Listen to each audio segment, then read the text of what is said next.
Daily Detroit is brought to you by the community. Support our work at patreon.com/Daily Detroit. The auto industry has defined Southeast Michigan for more than a century. Detroit is, after all, the Motor City. The Motown label called their traveling show the Motor Town Review for a reason, because everyone would know where it's from. But changes aren't just coming, they're here. For a combination of reasons hastened by the pandemic, the North American International Auto Show isn't a thing in 2021. Looking forward, it could be rather different. Hundreds of thousands of people will still come in the near future to look at what SUV or truck they're going to buy. But the glitz, the glamour, the reveals, the spotlight on Detroit, well, that probably won't be as bright. This is episode 676 of your Daily Detroit for Thursday, January 14th, 2021. I'm Jer Stays. To talk about what's happening this year, the market forces going forward, and the North American Car and Truck of the Year award winners is Eric Trytko. He reviews cars at Rumble Strip, has a lot of experience working with dealers in automotive marketing, and so he's got a pulse on what's happening industry-wide. Eric Trytko, welcome to Daily Detroit. Jared, great to be back. It's been a few minutes. There's just a lot to talk about in the auto industry, and specifically, I want to talk about the North American International Auto Show. I have attended it as media a few times. I know you've gone far more than I have, but the announcement that in 2021, it is far reduced, kind of shrunk out to Pontiac for Motorbella, the M1 Concourse. I mean, I can't even understate the impact that this is going to have on downtown businesses, and then also just auto shows in general. There's so many overarching forces impacting auto shows, the auto industry, all of that right now. Yeah, absolutely. Everyone knows what COVID has done. It's completely wrecked everything for the last 12 months. Obviously, planned last year for 2020 was the move from January of the auto show to June and spreading it out not only through I still have a hard time saying this, the TCF Center, although I say it's going to be the Huntington Bank Center. Is that what it's going to be? Something. Who knows what it's going to be called, but we know that TCF is short for this world. Yeah, exactly. It'll always be Cobo, sort of like, it's Pine Knob. Right. Anyways, or it's the State Theater, not the Fillmore. Anyways. Right. Oh, yeah, for sure. Well, that dates both of us, sir. Yes, exactly. But to your point, yeah. So there was obviously that got pushed back. And then again, as we approached this year, late in the fall, the DADA, who runs the auto show, announced that they were going to move it a little bit further back in 2021, just because, which made sense. And then we get all the other auto shows deciding we'll move it back. And it was like a one-upsmanship of who could get closer and screw things up even more. So the fact that, in a sense, the Detroit Auto Show, as we know it, was canceled once again and moved, not surprising, although highly disappointing, I think is the best way to say it. And yes, the impact for downtown Detroit businesses is huge. I mean, it's not bad enough they've been affected for the last 10 months as it is. This is just one more dagger to the heart. There are multiple reports talking about $450 million impact, the impact of basically 2 Super Bowls every single year. You've got so many high-end hotels. You've got hotels that literally invested and set themselves up in part to be right across from the TCF Center. I mean, COVID has just ruined so much for people, but there's a lot of talk that auto shows in general are changing, and sources and people that I'm talking to behind the scenes tell me that, there will always be an auto show, right? Because people want to buy cars, and the public show is a thing, but the glitz and glamour that you and I both remember about the auto show, I don't know if that's going to be the thing going forward, the reveals and such. What I keep hearing from brands is that they want to control their reveal experience. Can you kind of give some insight on that? Because you work more in the marketing world than I do. Yeah, one of the things that the auto show does is, and it's really any trade show in this way where you have a bunch of big reveals, is everyone's trying to compete to one up another. And then when you have 10 events or 12 events in a day, your message or what you're trying to get across is a very low shelf time. And that's why starting about 10 years ago now, it became a thing where there was 3 or 4 OEMs who'd have reveals the night before the auto show. In fact, one just popped up in my Facebook memories today, which was from 2014, which was the Chevy Colorado and GMC Canyon. And the reason why I always laugh at that is because they had Kenny Wayne Shepherd play there for the event. And I was literally the only one watching Kenny Wayne Shepherd play, which if you don't know blues guitar players, Kenny Wayne Shepherd can just absolutely shred. He is fantastic. And I literally had a private showing because no one else was around watching him. I felt bad for the dude, right to the point of like, well, okay, he's getting paid a lot of money for this, right? But anyways, off topic. In doing these, private showings or small group showings, they're trying to get a little bit more information and more exposure out there. And what this really led to is the best way to target our consumer, the people we're looking for, is almost in a lot of ways to avoid the automotive journalists altogether and do very targeted private events for influencers, the modern quote unquote journalist or the influencers, right? So even though they're not that you and I might have a bias on that. No, not at all, sir. But by doing that, much smaller, much more targeted type of reveals and events for pennies on the dollar or dimes on the dollar, at least, they could have far the same or more of an impact and get more exposure. So that new business model, for lack of a better term, has really wound down the impact of what the auto shows have been over the last 6, 7, 8 years. And not just the Detroit show, but LA, New York, Chicago, and then even internationally like Geneva and Frankfurt, they've seen an impact from it as well. Well, one thing I don't think out there in the public people realize is that these auto companies will fly folks in from all over the country and do all of these in-depth experiences for them, but it'll still be way cheaper than doing an auto show reveal between all of the amount of process, the setup. I mean, if people aren't familiar, it takes months to get Kobo set or TCF, to get the TCF Huntington Miscellaneous Detroit Convention Center ready for the North American International Auto Show, where no other events can happen because there's just so much involved with it. Whereas like if you're going to do a reveal that is a one-off, more of the Apple model, where I think in a lot of ways, to me, it feels inspired by those Apple reveals, that one more thing. It's a lot cheaper just to get the people who really care into the room, make sure they're there, and then show them all the things and then have the press availabilities. Because the few years that I've worked the auto show, I found it very hard. I had to work very hard to get a good interview or conversation with people. It was so much of the scrum stuff.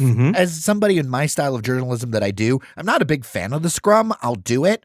But that whole idea where everybody's in there and everyone's trying to get like one question, then you leave, I don't really feel like that gives listeners or your audience a lot of context and a lot of information. But that's how it all worked for everybody, for everything. And you just chased event after event.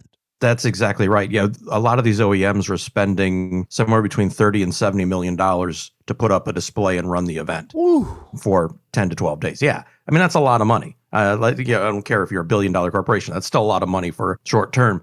And let's say you could spend $1 million and bring in, 20 people, and you put them up at a 5-star resort or whatever for 2 days, and maybe you do a couple rounds of this and you bring in your own executives and you do private showings and whatever. You can see how quickly that the numbers make sense to do the smaller events.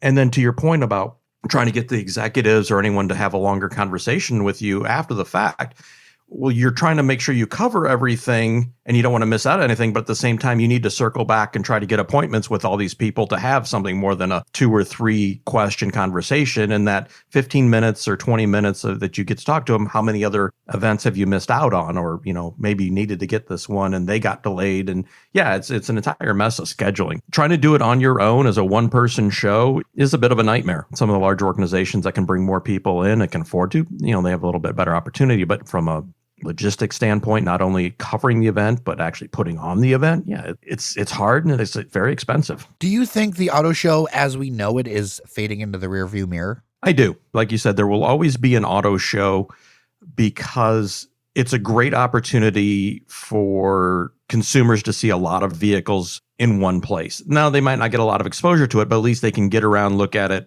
look, feel, and touch a lot of things. And what it'll probably be is more like what smaller regional shows like you see in, I've been to a couple like in Miami. I haven't been to Minneapolis, but I've got a friend up there who covers that one, or Seattle. Some of the, mid-tier markets, there's not really any big reveals, but all the dealers get together and then they bring their current inventory in and show it off, where here in Detroit, it's the OEMs actually bring stuff in. It doesn't necessarily come from dealer lots. I think that's what it's going to evolve into. And whether it stays at, downtown or not, that's a whole other issue. Well, I know that Mayor Mike Duggan is already starting to have conversations to try to figure out either alternative events or different things to bring folks down, because there's just so many businesses involved in this. And if anyone can do it, somebody like a Mayor Mike Duggan, who's very connected in the business community. Yep. I mean, I feel like your General Motors, your Fords, your Chryslers, or Stellantis or whatever. Anyway, like I could see the mayor having enough juice to pull together like a big 3 show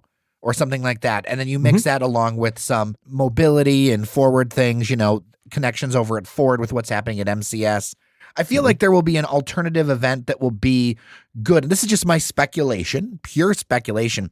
But I feel like there will be an alternative event for people to enjoy, or a version of the auto show for people to enjoy. But it's not going to be what it was in the past. I remember I had a mentor of mine who was actually an auto editor who covered when that Jeep drove through the window of, the TCF Center, right? She was there for that. Like, I don't think that's going to be the world that we look at going forward. No, and to keep it relevant and consumer focused, they're really going to have to do, and which I think was what the intention was, is to create more experiential kind of events for the general consumer. The journalist doesn't matter. It's really what the consumers and what's going to draw them there, and that's really the payoff for in some ways the payoff for the OEMs, but the ability to maybe have a little test track, or especially like an electric car, if you have like a 1 mile route set up for people to kind of test drive and see what it's like to drive an electric vehicle or any other vehicle around the city streets of Detroit, or if they had it up on Belle Isle and you could have some kind of speed limited thing on part of the racetrack of Belle Isle or something like that. There's some opportunities there off-road, or as high quality as some of the surface streets are in Detroit. Well, you don't really need to build an off-road course. I encourage anyone, if who wants an urban off-road course, there's this ramp of the Davison that goes really long, like 2 miles long, between Woodward and then like Ryan Road or something like that. I can't remember exactly which one, Van Dyke or whatever. And you go down and it is the most off-road paved thing you've ever had in your life. I don't want to speak badly of the city, but no, I'm not speaking. I can do it. I live in the city. I can own that one. Anyways, that's a state line. If we want to, do well by the city, we have to be honest about its faults as well. So. Oh, absolutely. So before I get into the next topic, because I do want to talk about NACTOY, the North American Car, Truck, and Utility Vehicle of the Year Awards. But before I get into that, I want to talk about Motorbella for a quick moment, because I don't know if our listeners, if they're not necessarily into like gearheads or auto enthusiasts, I don't know if they're going to be familiar with what the M1 Concourse is in Pontiac. This is going to be happening between September 21st and 26th, so only 5 days. It's described as an 87-acre playground for auto enthusiasts, which is in the press release, but I mean, I think you can give me a better idea of like what it actually is. Think of it as a country club racetrack is the best way to describe it. So there is a 1.5 mile racetrack, and then there are private garages. And then it really is country club in the sense of, unless you have like about $150,000 as a buy-in to get a garage, forget about it. Car enthusiasts with money in the area have a private garage where they can keep their toys.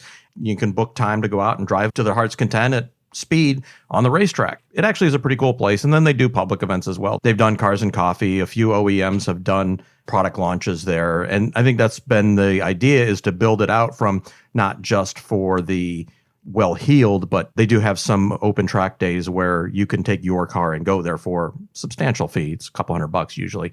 It's a nice place. They're doing a good job. They've been open for 5 years now, I believe, 4 or 5 years anyways. And every year it evolves a little bit more. And it's a nice place. Take Woodward up. You go just past what is it now these days? The Genesis Hospital in Pontiac, just north of Woodward, hang a left and you're right there. I assume there are some advantages to having your event in a completely contained spot where, as in the city, especially with the plans that they were drawing up for the summer show, the auto show is going to be all over downtown Detroit. This really compacts it into one piece of property, which I imagine would simplify things. Yeah. Obviously, from a logistical standpoint, it's all fenced off. So there's security and things like that as well to help keep things better under control. So yeah, with everything in one spot and just the way the place is set up, again, going back to that experiential thing, there's some opportunities there to create off-road test track, maybe parts of the track you can drive on, different areas you can do different things in and around there. And then obviously from a local business standpoint, could be food truck heaven, honestly. Ooh. That would be, it would be nice to, remember the days when we'd go to food truck rallies? Right? Oh, those were great. Yeah. Now, see, you know what I ended up doing? I ended up the other week going down to Southwest Detroit to a barbecue joint that our engineer Randy loves. And I was like, oh, I miss food trucks. Because it was out of a food truck, but I was like in the middle of Southwest Detroit down on Solvay Street. I was like, oh, this is why I drove all the way down here, because I miss this. I miss this a lot. Also, very good food. Shout out to Del Rey Barbecue. Anyway, I encourage everyone to go try Del Rey Barbecue. That is not sponsored. That's just because they're tasty. Anyway, going to the North American, basically NACTOY. It's a really long name, and I already said it once, and I'm not going to try to do it again. Basically, it's the best trucks, utility vehicles, and cars. There are 3 winners. 2 of them are from Ford. One of them is from Hyundai. I first want to talk about that car of the year, the sedan segment. And I will fully admit this as a sedan driver, of course. You know, there's a running gag that podcasters drive hybrids, and I can honestly tell you that is true. But the car of the year is a Hyundai Elantra. What do you think about that one before we get into the Ford winners? I have not driven this current model yet. I'm scheduled to about a month from now, I guess. The styling is interesting. We'll put it that way. The front end is either something you like or you don't. Hyundai historically does some really good stuff as far as value for money. For the content that you get in the car and what you pay, it's really good. I've known a couple people who've driven this thing. They tend to like it a lot. You know, it was the other finalists for this year were the Genesis G80. And for those that don't know, Genesis is the upmarket version of Hyundai. It's sort of the Acura to Honda or the Lexus to Toyota. Think of it that way. And then Nissan Sentra was the other finalist in there. And I actually thought that the Genesis would win because, again, using that Hyundai thing, you're getting a really nice luxury vehicle at a, well, in today's world, affordable price. And in some ways, it's reinvented that Lexus model from 30 years ago where you're getting a lot for and a high build quality for not as much money. But the Elantra is a good vehicle. Even just a normal gas engine, you're going to get over 30 miles to the gallon on the highway, probably close to 30 in mixed driving. A lot of room. Overall, pretty good car, and Hyundai has a great 10-year warranty on their vehicles. So, man, not a bad decision. Can't fault them for that. Well, yeah, and just so people know from the visual end, that grille is something else. That is a different look, and I encourage people to go look it up and see what it's like, because it is definitely a different front end. And I agree, you're either going to love it or you hate it. Exactly. Moving on to Ford, because they've taken the 2 other titles, and that's great news for a local brand. The F-150 doesn't necessarily surprise me because it's just such a standard. And I mean, that's just been such an in-demand truck. And the F-150 is like at the heart of that company. Exactly. It really is the franchise vehicle of Ford. I always fault Ford, and I'm not the only one, because they don't actually break out. When they say F-Series trucks, it's all F-Series, not just 150, but the 250, 350 Super Duties, and even the super heavy duty stuff, the 450s and up. But I think the number I saw for 2020 was something like 720,000 F-Series trucks were sold. That number may be a little bit off, but somewhere in that ballpark. But you have to do the quick math, and you figure at least 500,000 of those were F-150s. And the fact that it was going against the Jeep Gladiator, Mojave, and the Ram 1500 TRX. The Mojave is really just isn't really new. It's sort of a like trim version. I hate to call it a trim version, but where like the Rubicon is sort of the, you know, rock crawling kind of thing. The Mojave is more like desert running kind of style. And the TRX is basically, well, FCA, we must Hellcat all things. So let's put a Hellcat engine in the truck and like out Raptor the Raptor. And while that's cool, it's not really new. It's, again, trim level kind of thing, where the F-150 is a pretty heavy duty mid-cycle refresh. And the fact that they're doing a really substantial hybrid, you know, with big batteries in it and some new engines, it was kind of a no-brainer, like you say, that was going to be the truck of the year. For sure. I mean, the Mojave, you saying it was a trim thing, it helps like clarify, because there's a Facebook comedian like Wayne County Life, and he was losing his mind in front of this Jeep that has a truck bed. And he's like, I don't know what to believe. If you're either a Dodge guy or a Jeep guy, one has a truck bed, one doesn't have a truck bed, and this one has a truck bed, and I don't know what to do about it. It just made me laugh. Yeah. I will say FCA loves that because they are selling absolutely every Gladiator they can at near full price, which Wow. I'm working on a longer article about how overpriced some of the Jeep stuff is these days. But, if you can sell it at that price, good for you. Yeah, I mean, things are worth what people will pay for it, right? Exactly. They might not be worth it to us, but one of the things I've learned over the years is that if somebody's willing to pay for it, that's what it's worth. When people tell me, how can this house be worth, $350,000? Well, did it sell for it? Yep. Well, then that's what it's worth, and that's just the reality of like the capitalist system we are in. Mm-hmm. Speaking of capitalism and competition, and I don't know if that's the best segue ever, but we'll try it. The Ford Mustang Mach-E, which is just something that just got a ton of hype. We actually had the editor of Autoblog in here to talk about it when it was revealed. It is a vehicle that has just gotten so much attention as something that is one of the Detroit 3's actual possible competitors against a Tesla down the line as far as something that people would actually want. It was a very controversial move to attach the Mustang brand to this sort of SUV. But it seems like so far it's worked. Yeah, I'm going to have a real strong take here, at least a partial strong take. I still highly object to the use of the Mustang name for this vehicle. I've owned 3 Mustangs. I've driven every generation of Mustang from the original up till the current ones. I've spent time in all of them. This is not a fun-to-drive 2-door vehicle for the masses. I'll just leave it at that. And Ford has such a great catalog of names they could have used for this, whether they move the Fusion name to it, Galaxy. There's just a ton of great names that they could have used for this, but they chose Mustang. And the spin I've heard from a couple of the top communications people at Ford was that, well, by giving it the name Mustang, it inspired our engineers to create a better vehicle. I'm like, well, if that's what they needed to create a better vehicle, then you've got larger issues. Personal bias aside, yes, this is like the first vehicle that I think approaches something that Tesla has been doing as far as quality and size and utility. And it matches up very nicely with the Model Y, which is the 5-door hatchback version of the Model 3. It'll get a lot of pushback because, well, it doesn't have as much range and stuff. But what people don't understand about Tesla is Tesla pushes their batteries much, much harder than any traditional OEM will as far as discharge and recharging. And that's why they get all the extra miles out of their batteries, where Ford, and you'll see from Volkswagen with the coming ID4 and a few others, far, far more conservative with how hard they're using the batteries. Now, as time goes on, that will over-the-air updates and you get more range and stuff like that. But would I have chosen this as my utility vehicle of the year? Possibly, because it is sort of revolutionary for Detroit. So yeah, I haven't driven one. Again, I'm trying to get one to drive, going back and forth with people at Ford right now.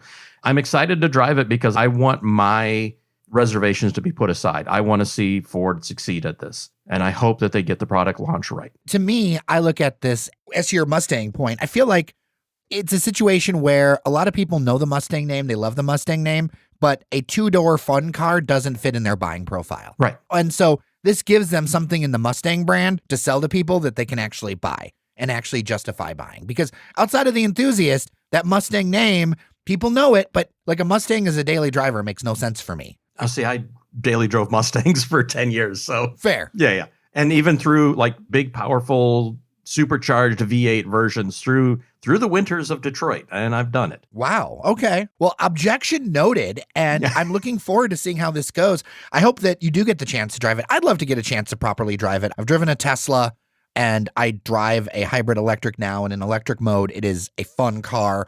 To me, I feel like if we can make improvements in this transition period, I think that's only good for the Detroit 3. Agreed. And the one thing where Ford, and not just Ford, but GM's coming out with the Bolt SUV next year. Obviously, we talked about Volkswagen with their ID4, but more affordable, air quotes, affordable, because it's still a $40,000, $50,000 vehicle. It borderlines on being affordable. But the build quality is really going to be a shocker. Like Tesla fanboys or fan people, whatever you want to call it, they overlook just how bad and inconsistent the build quality on their vehicles are. It's bad. There's Grand Canyon-like gaps between. Yes. I've seen it personally with vehicles, not all, but that's the whole thing. Like it's really a crapshoot. And that's one thing to me. It's like it is completely inconsistent. And Yes. that to me is what worries me about the build quality. Like if it's a cheap car and it's build kind of and it's consistent, it's like, oh, I know what this car is, right? Like I get it. If this is a $10,000 car, it's going to feel like a $10,000 car. And I'm fine with that because I'm paying that money. There is a degree of you spend so much money into it and then you got to really feel good about your purchase. Mm-hmm. I've been in Teslas. They're fun. I mean, they're fun to be in. The build quality just does not match a modern vehicle. When you look at $100,000 Model X, their SUV with the Falcon door deal, and you spend $100,000 in this vehicle and you look and not only the gaps, but just panels and lines just being completely off. If this was any other manufacturer, you'd be screaming at the poor quality, but because it's a Tesla, it's acceptable. In the Model 3 and the Model Y, the material they use on the seats and on the dash and stuff like that, it's, again, you're paying good money for it. And I actually like the Model Y. I've actually looked at one for me personally. It's still, the quality of the materials, it's just like, I can't justify it. One last point about the Mach-E I'd like to make, and where I think Ford is making a mistake, is at least as we record this, and maybe it's changed in the last few days because I haven't looked, but it's a purchase-only vehicle. You're not able to lease it. Oh. Yeah, exactly. So there's a couple reasons why, for me, that's an issue. Number one, it's a first-generation fully electric vehicle. So do I want to own that?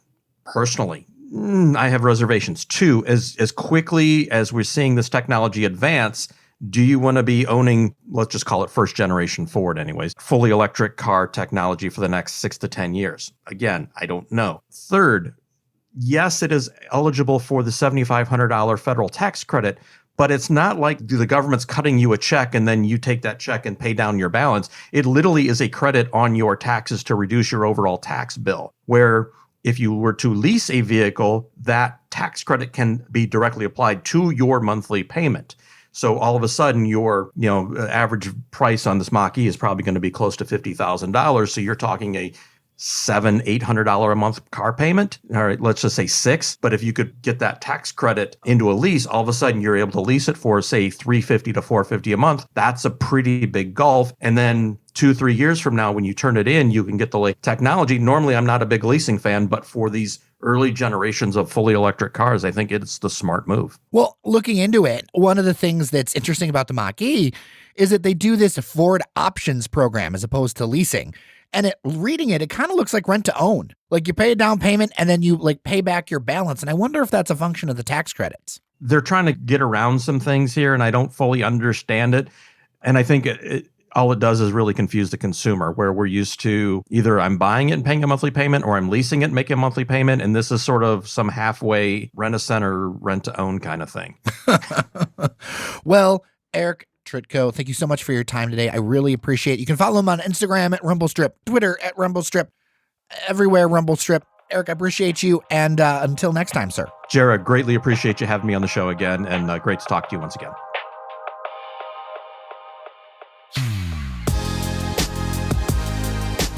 Incoming attractions. There are a number of stories we're following, but for sure tomorrow, we're doing a special episode with Dr. Paul Thomas. You've heard his voice before. He's from Plum Health Direct Primary Care, and he's a voice we trust because we've got some questions to unpack. Specifically, a lot of listeners want to know about mRNA vaccines, what they are, what they do, how they work, should we be worried about them, all of that. We're going to dive right in, plus a bunch of coronavirus pandemic updates that are local to us. Well, thanks so much for listening. A reminder, if you want to support what we do, join us like Sean and Joe did at patreon.com/dailydetroit. It makes a huge difference. With that, I'm Jer Stays. Take care of each other, and I'll see you around Detroit.